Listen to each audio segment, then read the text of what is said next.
दोस्तों स्वागत है आप सभी का एक और नए वीडियो में। दोस्तों आज के इस वीडियो में क्लास 10 वालों का समांतर श्रेणी का पीवाईक्यू कराएंगे। कल जो है इसका थ्योरी बता दिए थे। देखिए एक चीज पहले ही बता दे रहे हैं, ताकि 2 साल से चूंकि निकल चुका है तो इसलिए इसमें जो है पीवाईक्यू थोड़ा कम ही है, लेकिन ये है कुछ इंपॉर्टेंट प्रश्नों को जो है उसी में से हम लेकर करा दे रहे हैं, जो कि आने का चांसेस ज़्यादा है। देखिए जैसे कि इसमें पहला ही प्रश्न है कि 1 से 100 तक की सभी प्राकृतिक संख्याओं का योगफल होगा। तो जहाँ कहीं भी योगफल की बात आ गई तो जाहिर सी बात है कि समांतर श्रेणी का ही लगेगा। लेकिन एक चीज़ और, अब जैसे ये बोल रहा है कि 1 से 100 तक की सभी प्राकृतिक संख्या, तो मैं प्राकृतिक संख्या के लिए वहीं पर अलग फार्मूला कल डिराइव कर दिया था। तो प्राकृतिक संख्याओं का प्राकृतिक संख्याओं का योगफल का फार्मूला होता है n प्राकृतिक संख्या का योगफल का। इसका फार्मूला कल मैंने डिराइव किया था n+1/2। अब देखिए ये कहाँ से आया, चूंकि जब हम Sn = n/2 2a + n-1 × d, इसी फार्मूले को जब हम 1 2 3 4 5 6 इस प्रकार के रख कर इसमें जब हम पुट करेंगे सभी वैल्यू को, अब सभी क्या एक की जगह एक रख देंगे, डी की जगह एक रख देंगे, तो जब रखेंगे तो हमको यही फार्मूला मिलेगा। आप लोग कर सकते हैं, नहीं तो आप लोग बस जान लीजिए कि n प्राकृतिक संख्या का योगफल का फार्मूला होता है n+1/2। अब चूंकि आसान हो गया ना, n का मान 100 है तो सिंपल 100 + 1 तो इसको काट देंगे तो 50 × 101, तो आ गया 50। ओके, ये क्या निकला है, योगफल निकला है कहाँ तक, यस 100। ओके, तो देखिए चूंकि सवाल तो बहुत ही आसान था, वैसे भी अगर आप लोग पढ़े होंगे तो सवाल पूरा ही आसान लगेगा। कुछ सवाल आप लोगों को लगेगा थोड़ा टफ है, लेकिन टफ है नहीं। चलिए इसका स्क्रीनशॉट ले लीजिए, तब चलते हैं अगले प्रश्न पर। अब हम चलते हैं दूसरे प्रश्न पे। चूंकि दूसरा प्रश्न है आसान, लेकिन आपको लैंग्वेज समझना है। देखिए मैं आपसे पहले भी बताया था कल के लेक्चर में कि आप जहाँ भी सवाल को लगाएंगे तो आपको n को खोजना है, n कहाँ से निकलना है, कितना आएगा। जैसे इस प्रश्न में देखिए कह रहा कि AP 21 18 15 का कौन सा पद -81 होगा, कौन सा पद -81 होगा। साथ ही ये तो खैर आगे का प्रश्न है, यहाँ पर हमको ये ध्यान देना कि कौन सा पद -81 होगा। यानी देखिए AP क्या दिया है 21 18 15, उसके बाद यहाँ डॉट है, कौन सा पद यानी an की वैल्यू हमको दे दिया है -81। अब हमको करना क्या है, फार्मूला लगा दीजिए an = a + n-1 × d। an का मान -81, a का मान 21 प्लस n का मान हमको नहीं पता है, d का मान -3 है ना। देखिए d का मान होता है a2 - a1 = 18 - 21 = -3। ओके, तो वैसे भी जहाँ घट रहा है तो -3 ही होगा। मैं आपसे बताया था कि ये जो है d माइनस भी हो सकता है, पॉजिटिव भी हो सकता है और 0 भी हो सकता है। अब देखिए 21 को इधर भेज देंगे, -81 - 21 = -3 n-1। अब यहाँ हो जाएगा 2 102 -3 n-1। अब देखिए माइनस से माइनस कैंसिल। अब ये एक चीज़ और समझिएगा, हमको n पूछा गया तो n नेगेटिव नहीं होगा, क्योंकि n संख्या है ना तो n नेगेटिव होगा ना ही डेसिमल उसमें होगा। अभी देखते हैं। खैर अब इसको काटेंगे 3 उसके बाद 4, यही आएगा = n-1। अब n का मान कितना आ गया 35, एक को इधर भेज दिए। ओके, तो यहाँ पर ये आ गया कितना 35, n का मान 35 आ गया, यानी 35वां पद जो होगा वो -81 होगा, 35वां पद -81 होगा। अब देखिए अगला प्रश्न देखिए, साथ ही क्या इस AP का कोई पद शून्य होगा, कोई पद शून्य होगा। हमको कौन सा पद पूछा ये इससे मतलब नहीं है, कोई पद शून्य होगा क्या, तो देखते हैं कोई पद शून्य होगा। तो इसमें इसके कहने का मतलब कोई पद 0 होगा क्या, देख लेते हैं होगा कि नहीं। an = a + n-1 × d। A n equal to 0। A कितना है आप कहेंगे 21 plus N minus 1 into minus of 3। अब देखिए -21 इक्वल टू -3 एन माइनस 1। अब यहाँ इसको काट देते हैं तो कितना आ जाएगा आप कहेंगे 0 0 कट गया, 3 से काटेंगे तो 7 equal to n minus 1। N बराबर 7 1 8, यानी 8वां पद जो होगा वो 0 होगा। भाई ऐसे घटते आ रहा है, देखिए 21 18 15 12 9 6 3 0, उसके बाद फिर -3 -6 -9 माइनस, तो माइनस माइनस माइनस होते होते -81 जाएगा कौन सा पद 35वां पद, और 8वां पद जो है 8वां पद क्या होगा 0। तो आप लिख सकते हैं क्या पूछा है ना, तो हाँ 8वां पद 0 होगा। ओके, तो आपको ध्यान यही देना है कि क्या प्रश्न पूछा है, क्या हम निकाल रहे हैं, क्या निकालना है। ओके, नहीं तो प्रश्न आएगा नहीं करेगा। ओके, तो ध्यान आपको ये देना है। खैर इसके स्क्रीनशॉट ले लीजिए। चलते हैं अगले प्रश्न पे। आगे जितना भी प्रश्न आए सब कुछ बढ़िया बढ़िया प्रश्न है, आप लोगों को टेंशन लेने की कोई बात नहीं है इसका। अब हम चलते हैं तीसरे प्रश्न पे। चूंकि तीसरा प्रश्न है आसान, क्योंकि आप लोग जब इसका थ्योरी क्लास देखेंगे तो उसमें मैंने आपसे एक चीज बताया था। जैसे आप यहाँ ध्यान दें, मैंने क्या बोला था, जब तीसरा पद लिखते हैं तो यहाँ पर क्या आता है 2 आता है, यानी a प्लस 2d आता है। ओके, जब आप 5वां पद लिखते हैं तो कितना आता है a प्लस 4d। अब क्यों आता है मैं फार्मूले से बता देता हूँ आपको, क्योंकि फार्मूला क्या है a n equal to a plus n minus 1 into d. अब n माइनस 1 है भाई, जब यहाँ 5 रखेंगे तो 5 माइनस 1 4 होगा ही होगा। तो इसलिए अब यहाँ पर देखिए क्या है, वह एपी निर्धारित कीजिए जिसका तीसरा पद 5 है और 7वां पद 9 है। तो जब तीसरा पद 5 है तो मैं अगर डायरेक्टली लिखना चाहूँ तो a plus 2d equal to 5, भाई a plus 2d equal to 5 हो गया, और 7वां पद 9 है, यानी a plus 6d equal to 9 1 2। लेकिन अभी घबराइए मत, अभी और कुछ भी लिखते हैं। जैसे देखिए हमको निर्धारित क्या करना था एपी, तो मान लेंगे, माना एपी का प्रथम पद ए, भाई ए रहेगा प्रथम पद, उसके बाद सार्वअंतर डी, सार्वअंतर डी है। ओके, इतना आ गया। आपको जैसे लिखना है उसी प्रकार से लिख रहे हैं। एपी मान लिए प्रथम पद कितना ए, सर्वांतर डी मान लिए। अब इसको डायरेक्टली आप लोग नहीं लिखेंगे, आप लोग को क्या लिखना पड़ेगा, तीसरा पद 5 है ना, तो आप यहाँ पर लिखेंगे तीसरा पद। तो तीसरा पद जब लिखेंगे तो formula A plus N minus 1 into D, तो ए प्लस 3 माइनस 1 2d हो जाएगा, तो ए प्लस 2d। आप लोग एक लाइन और लिख सकते थे। तीसरा हो गया, यहाँ पर हो गया 7वां पद। ओके, अब आपको विलोपन विधि लगाइए, माइनस माइनस माइनस सेम है ना, तो घटा दीजिए, ये हो गया कैंसिल। यहाँ पर हो गया -4d equal to minus of 4। D का मान कितना आ गया 1, डी का मान 1 आ गया। और हमको क्या चाहिए, यहाँ पर रखिए, किसी में भी रख लीजिए, तो खैर पहले में रखते हैं a plus 2d equal to 5, तो a plus 2 into 1 equal to 5, a बराबर 5 माइनस 2 इक्वल टू 3। a का मान 3 आ गया, d का मान 1 आ गया। तो अब ये बताइए, जब AP निर्धारित करेंगे तो आप कहेंगे AP इक्वल टू क्या हो जाएगा, 3 4 5 6 7 8 9 dot dot dot dot dot dot dot infinite. Okay, तो देखिए बहुत ही आसान था, क्योंकि इस प्रकार का इसलिए मैं ले लिया हूँ। अभी आपको कॉम्बिनेशन में मिलने लगेगा। कॉम्बिनेशन में कैसे मिलेगा अभी ध्यान दीजिए, अब इसके बाद वही वाला ला रहे हैं कॉम्बिनेशन वाला।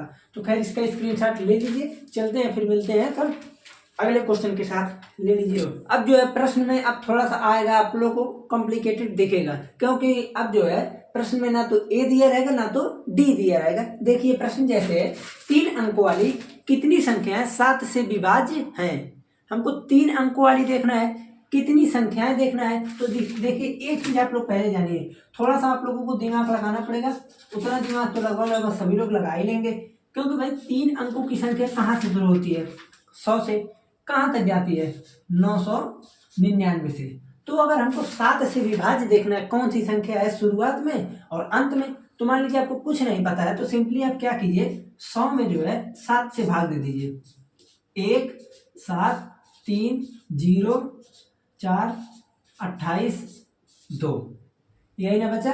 तो अब ये बताइए, यहाँ पर बच गया 14, यहाँ पर है 2, शेषफल कितना बचा 2। इसको भी भाग दे देते हैं, तभी आपसे अभी हम कंफर्म एक चीज बताते हैं। 7 2 9, 4 बार में गया तो 28 हो गया, 1 9, उसके बाद 7 दूनी हो जाएगा 14, बचेगा कितना 5। अब एक चीज समझिए, यहाँ पर जो है यानी हम 7 से अगर विभाज्य वाला संख्या 3 अंकों में देखेंगे तो यहाँ पर देखिए कितना है, आप कहेंगे तो हम या तो अगर 2 घटा दें, जैसे मान लीजिए 2 को हम क्या करें, इसमें से घटा दें, या तो 2 को घटा दें या तो हम इसी में 5 को ऐड कर दें। क्यों कर रहे हैं आप लोग ध्यान से देखिए, जैसे यहाँ पर 2 है, अगर मान लो मैं 2 को हटा दूं, 0 कर दूं, तो जाहिर सी बात है कि ये 7 से पूरा संख्या विभाज्य हो जाएगा। या तो मैं इस 2 में 5 को ऐड कर दूं, जब 7 हो जाएगा तो यहाँ पर जाहिर सी बात है कि ये पूरा पूरा कट जाएगा 7 से।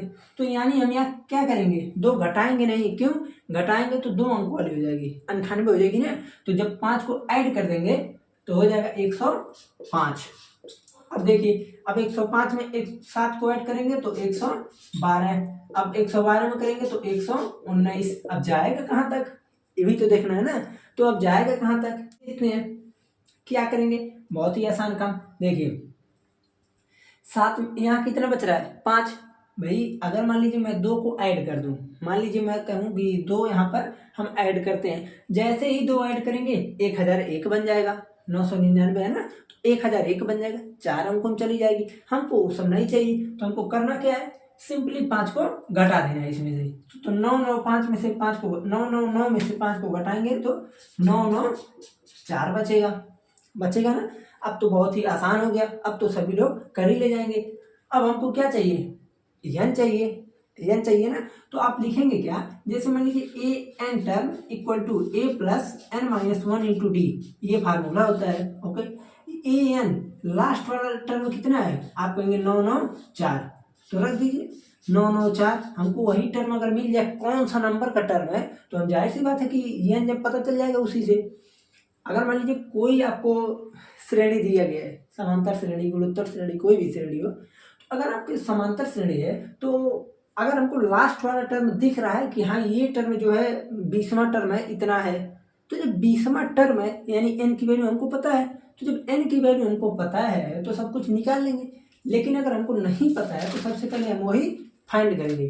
तो देखिए 994 इक्वल टू ए का मान 105 प्लस n माइनस 1 इंटू 7, 105 को घटा देंगे इधर आके, इक्वल टू 7 n माइनस 1। अब यहाँ पर देखिए 14 में से 5 जाएगा, बचेगा 9, 8, 9 में से 1 गया 8। ओके, अब उसके बाद हो गया 7 n माइनस 1। अगर इस 7 से कट गया तो बहुत बेहतर रहेगा, खैर देखते हैं। 7 से काटेंगे, देखिए 1 बचेगा कितना, 1 8 18, 7 दूनी 14, कितना बचेगा 4, 9 7 7 49 equal to n minus 1, n बराबर 128। देखिए n निकल गया ना। वैसे भी कल जो है मैं n निकालने का, फाइंड करने का बहुत बढ़िया ही 2-3 एग्जाम्पल बताया था आप लोगों को, देखे होंगे तो ये आ रहा होगा, इसमें कोई समस्या नहीं होगा। अब हमको चाहिए क्या, 3 अंकों वाली कितनी संख्याएं 7 से विभाज्य है, यही ना पूछा था। तो आप लिख दीजिए कि अतः 3 अंकों वाली 128 संख्याएं 7 से विभाज्य है। अब ये बताइए, अब मान लीजिए अगर क्वेश्चन में ये पूछ दिया कि 5 से विभाज्य है, 9 से विभाज्य है, 11 से विभाज्य है, तो ये नहीं होना चाहिए कि ये नहीं पढ़ाए थे या नहीं आया था, नहीं पढ़ाए। तो ऐसा नहीं है भाई, अगर एक मॉडल का मैं बता दिया 7 से, तो अब 1 से लेके चाहे जितना संख्या पूछे तो आपको सेम ऐसे ही करना है। तो वहाँ पर कोई भी आप लोगों को कठिनाई नहीं होनी चाहिए। खैर इसके बाद जो है 1-2 प्रश्न और बता देते हैं, इसका स्क्रीनशॉट ले लीजिए, फिर हम चलते हैं अगले प्रश्न पर। देखिए बच्चों, 5वां प्रश्न जो आप लोगों का है, किसी एपी के चौथे और 8वें पदों का योग 24 है तथा 10वें और 6वें पद, 6वां पद और 10वां पद का योग कितना है? 44 है। तो कह रहा सिंपल कि इस एपी के प्रथम 3 पद ज्ञात कीजिए। तो ऐसे ही सिंपल प्रश्न पूछा जाएगा, ज्यादा जटिल प्रश्न आप लोगों से नहीं पूछा जाएगा। और वैसे भी अगर एनसीईआरटी में बात की जाए तो ज्यादा खतरनाक प्रश्न है ही नहीं, तो जो प्रश्न है लगभग उसी के सिमिलर आ जाता है। अब देखिए प्रश्न जो है, हमको एपी का प्रथम 3 पद निकालना है। तो जब एपी का निकालना है तो सिंपल काम कीजिए ना, सबसे पहले मान लीजिए, माना प्रथम पद ए है, डी क्या है? उसका सार्वंतर है। तो हमको जब ए पता चल गया, डी पता चल गया, लगाइए कंडीशन। 2 कंडीशन है, चौथा 8वां, चौथा पद 8वां पद का योग 24 है। चूंकि ये बता ही रहे थे, वीडियो कट गया था। तो देखिए S4 + S8 = 24 आ गया। क्यों आया? क्योंकि ये कंडीशन है। देखिए चौथे और 8वें पदों का योग, यहाँ पर चले तो यहाँ पर बोला कि 6वें और 10वें पद का योग, तो 6वां पद और 10वां पद का योग कितना है? 44 है। दोनों का यहाँ पर कॉम्बिनेशन निकालिए, दोनों से हमको 2 इक्वेशन मिलेगा। देखिए अब चूंकि फार्मूला हमको पता है, SN = n/2 2a + n - 1 × d, ये क्या है? फार्मूला है। तो इस फार्मूले से अगर मान लीजिए मैं 4 की जगह रखूँ, जैसे n था तो इसको रखा, जब 4 को रखेंगे तो देखिए 4/2, 4/2, फिर 2a + 4 - 1 × d, यानी 4 - 1 करेंगे तो 3 आएगा, 3d हो गया। तो 4/2, 2a + 3d। सेम काम यहाँ करेंगे, 2a + 7d हो जाएगा। इसके बाद इसको सॉल्व करेंगे तो इस प्रकार से हमको एक इक्वेशन मिलेगा। ओके, इतना सॉल्व कर लीजिए, वैसे भी यहाँ पर बताएंगे तो हो जाएगा। अब देखिए यहाँ पर हो गया 6/2, 2a + 5d, 10/2, 2a + 9d। अब यहाँ इसको 2 से काटेंगे 3, 2 से काटेंगे 5। अब देखिए 3 का गुना 2 में करेंगे, 6a + 15d + 10a + 45d। अब देखिए 6 और 10 है 16a + 45 और 15 60d = 44। 4 से पूरा इक्वेशन कट रहा है, काट दीजिए। 4a + 15d = 11, समीकरण 2। यहाँ भी कुछ से कट रहा है, यहाँ कट रहा 2 से, तो काट देते हैं 2 से, थोड़ा छोटा हो जाएगा। जब 2 से काटेंगे, नहीं तो मत काटिए, रहने दीजिए। अभी बता रहे हैं क्यों कहे हैं ना मत काटिए ना। समीकरण 1 हो गया, समीकरण 2 हो गया, तो आप यहाँ पर उतार लीजिए। 4a + 15d = 11, समीकरण 2। तो आप क्या कीजिए, समीकरण 2 में सिंपली समीकरण 2 में 3 से गुणा कर दीजिए। इसीलिए कहा मत काटिए, क्यों? क्योंकि यहाँ पर 4 3 हो जाएगा 12, 12 से 12 कट जाएगा। तो आप समीकरण 2 में 3 से गुणा कर दीजिए। तो जैसे ही गुणा करेंगे तो देखिए क्या हो जाएगा, 12a + 34d = 24। ये तो रहेगा ही रहेगा। अब एक मान लीजिए, एक था तो एक ही रहेगा। ओके, तो 3 से जब मल्टीप्लाई करेंगे तो 12a + 45d = 11 × 35। सही है ना? पूरा सही है। अब क्या, माइनस माइनस माइनस माइनस क्यों आया? समान चिन्ह घटाने पर ये हो गया खत्म। 45 में से 34 तो बचेगा 11d, माइनस में बचेगा, ध्यान दीजिएगा, = 45 34, 5 में से 4 गया 1, 4 में से 3 गया 1। अब यहाँ पर 33 है, यहाँ 24 है, तो कितना बचेगा? 13 में से 4 गया 7। ओके, और ये ठीक है, माइनस से माइनस कैंसिल। डी का मान आ गया 7/11। डी का मान कितना है? 7/11। अब हमको क्या करना है, कहीं भी इसको पुट कर देना। 7/11 आया था ना, तो चाहे आप इसमें पुट कीजिए चाहे इसमें पुट कीजिए। ओके, दोनों में से कहीं भी करेंगे तो सिंपल सा आ जाएगा। डी का मान इतना है, तो देखिए 4a + 15 × 7/11 = 11। सॉरी, अब यहाँ पर रहेगा, देखिए 4a = 11 माइनस 15 × 15 × 105/11। 4a = अब क्या करना है, सिंपली अब तो सिंप्लीफाई करना है ना। 11 का वर्ग 121, 121 बचा, 121 में से 105 घटाएंगे तो कितना बचेगा? आप कहेंगे 16, 16/11, 16 बचेगा ना। हाँ, 4 से इसको काट देंगे 4, तो a बराबर कितना है? 4/11। ओके, देखिए ये चीज आ गया। अब चूंकि आया बहुत ही आसान है, बहुत ही फायदा है कि ए और डी के अनुपात में सेम सेम है। तो अब क्या निकालना है हमको? एपी। तो आप लिखेंगे ए पी इक्वल टू, मैं नीचे ए पी लिख रहा हूँ, ध्यान दीजिएगा। ए पी इक्वल टू प्रथम पद कितना है 4/11, 4/11 में हमको कितना ऐड करना है, आप कहेंगे 7। तो जब 4/11 में 7 को ऐड करेंगे तो 11/11, 11/11 में 7 को ऐड करेंगे तो 18/11। ओके, अब जो है 3 ही पद निकाल रहा था, कोई बात नहीं, आप इसको काट दीजिए। 4/11 1, 18/11। ओके, ये रहा आपका आंसर। तो क्वेश्चन कोई भी प्रकार से पूछे, बस आपको ध्यान ये देना है कि क्वेश्चन में हमको करना क्या है। अब यहाँ पर चूंकि जो कंडीशन था चौथे और 8वें पदों का योग का था, तो इसलिए उसको लगाए, और दूसरे कंडीशन में 6वें और 10वें पदों का योग था। तो आपको ऐसा जो है, जब ये वाला आपको पता होगा कि 5वां टर्म 4 है, जैसे 5वां टर्म पूछ रहा है तो a + 4d, इस प्रकार से जब आपको पता है कि क्यों ये घटता है, ओके, फार्मूले में n-1 है इसलिए घटा देते हैं। यहाँ भी सेम काम, फार्मूले में n-1 था इसलिए घटा दिए। ओके, इसका स्क्रीनशॉट ले लीजिए। चलते हैं तब अगले प्रश्न पे। अब हम चलते हैं अगले प्रश्न पे। 6वां नंबर प्रश्न जो है, कह रहा है प्रश्न में एपी 24, 21, 18 के कितने पद लिए जाएं ताकि उनका योगफल 78 हो जाए। इसमें क्या 78 हो रहा है योगफल, जो पिछला प्रश्न मैंने करवाया था, अब ये नहीं कि इसके पिछला लगभग दूसरा तीसरा था, तो उसमें टर्म की बात कर रहा था कि कौन सा टर्म 81 है, कौन सा टर्म 0 है। तो वहाँ टर्म की बात हो रही थी यानी पद की, यहाँ पर योगफल की बात हो रही है। तो सिंपल सा इसमें देखिए फार्मूला लगाना है, SN = n/2 2a + n-1 × d। अब क्या करना है, SN कितना है 78, ओके, n/2 2 × 24 + n-1 × d का मान -3। ओके, उसके बाद जो है आप देखिए यहाँ पर हो जाएगा 78 = n/2, 2 × 24 करेंगे तो 48 प्लस यहाँ पर हो जाएगा -3n + 3। और सॉल्व करें तो देखिए यहाँ पर हो जाएगा 78 = n/2 -3n + 51। हमको n वही फाइंड करना है, तो अब क्या करेंगे, अब तो वही सिंपल है, 2 का मल्टीप्लाई इधर कर देते हैं। तो 2 का मल्टीप्लाई इधर करेंगे तो कितना है, 8 दूनी 16, 7 दूनी 14, 1 15, 156 = -3n² + 51n। अब क्या करेंगे, इन सभी को इधर लेकर आएंगे, तो इधर लाएंगे तो देखिए 3n² - 51n + 156।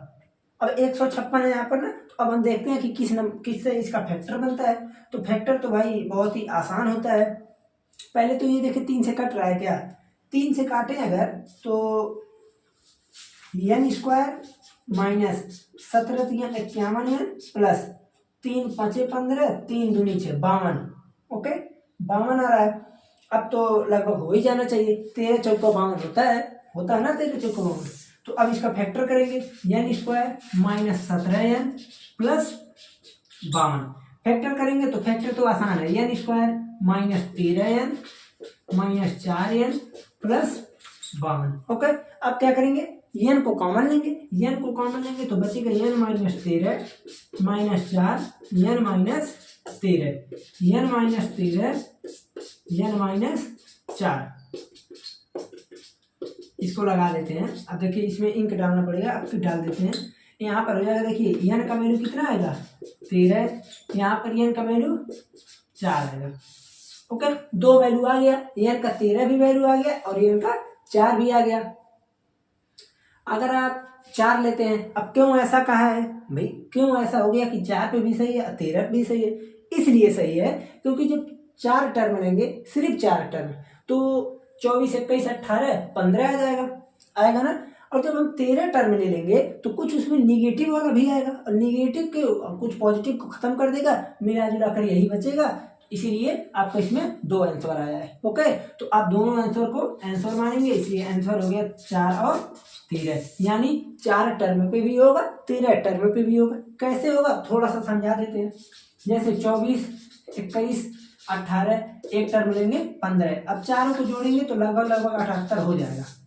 ठीक है, जब आप और टर्म लेंगे, 13 पद लेंगे, तो 13 पद लेने के साथ साथ आप ये बताइए अब इसके बाद क्या शुरू होगा। आप कहेंगे 12, 9, 6, 3, 0, फिर उसके बाद -3, -6, -9, -12। अब ये बताइए, देखिए कितना टर्म हुआ, 4, 4, 8, 4, 12, एक 13 टर्म हुआ। ओके, तो ये पूरा निगेटिव ये पूरे को खत्म कर देगा कि नहीं? आप कहेंगे बिल्कुल, तो बचा है तो यही, तो इसीलिए जो है यहाँ पर 13 भी इसका आंसर होगा, क्योंकि निगेटिव वाला और पॉजिटिव वाला दोनों पोर्शन मिलके 0 हो जाएंगे।